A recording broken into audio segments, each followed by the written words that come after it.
Alright, so today I'm talking about drums and the way I see drums. There was a time where my drums, they didn't hit hard enough. And so I went on that adventure to figure out how to change that. I think I solved that problem. But what I do remember, what I learned was it wasn't that they weren't hitting hard enough, it was that the sounds and the way that I would go about things was just different. I heard it differently. But there's one thing that I never really hear differently, and that is that the pocket and the groove of the drums should make you want to move. It's just gotta make you move, even if it's the dirtiest, hardest, most in your face. Your body has to feel that little and whatever I build on top of it, it's about making your body move. So the way I approach drums, I like live drums. I love programmed drums. I love drummers, live musicians, but I love them live. On record, I look at record as a way to build a world that you wouldn't normally be able to build. I think records and singles are the world that you create, and the live show is the performance and interpretation of that world. And I love finding a way to blend the two worlds together, live and programmed, where you feel like you just have a kit that are just knocking a multi-armed person playing the thing.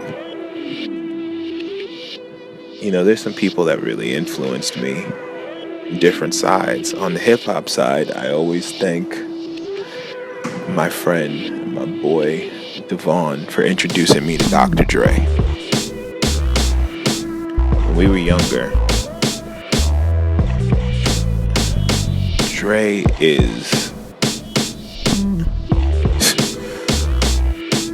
You want to talk about making classic records, and look, this isn't about whether you love the records or not, like the songs that are on top of them, but when you listen to the music and the pocket and the drums that he puts down, that man is just, yo, he's the Wizard of Oz, man. He's the Wizard of Oz.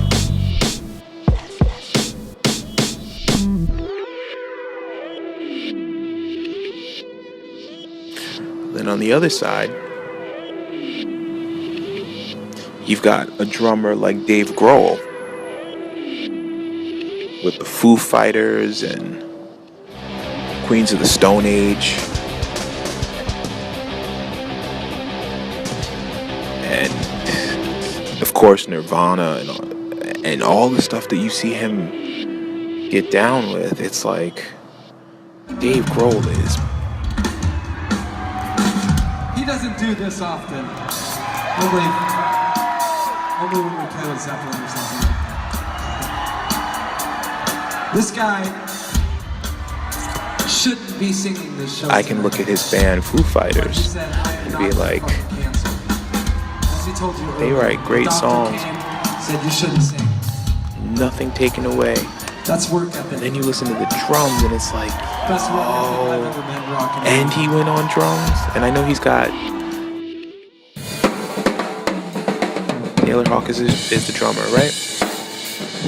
Bad as well. We're talking about Dave Grohl at the moment, because he's been through a couple of lives, and every rendition that he's been in, there is no lack and no want in that department of drumming.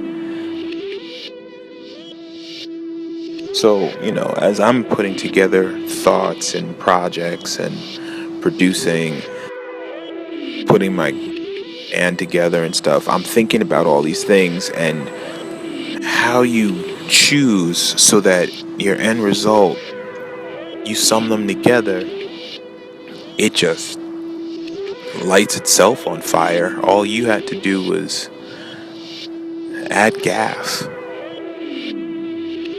or hell, just a spark, not even gas. You put the ingredients there, whatever, you just need a spark. Drums is that place where that's the engine of the car, man. It's the engine. And I always like to believe I build some really beautiful cars that I call music, and the person that drives it just doesn't have to wreck it. When I'm driving it, I want that engine perfect. And I don't mean perfection in what they do, I mean perfect in perfection of how they make you feel.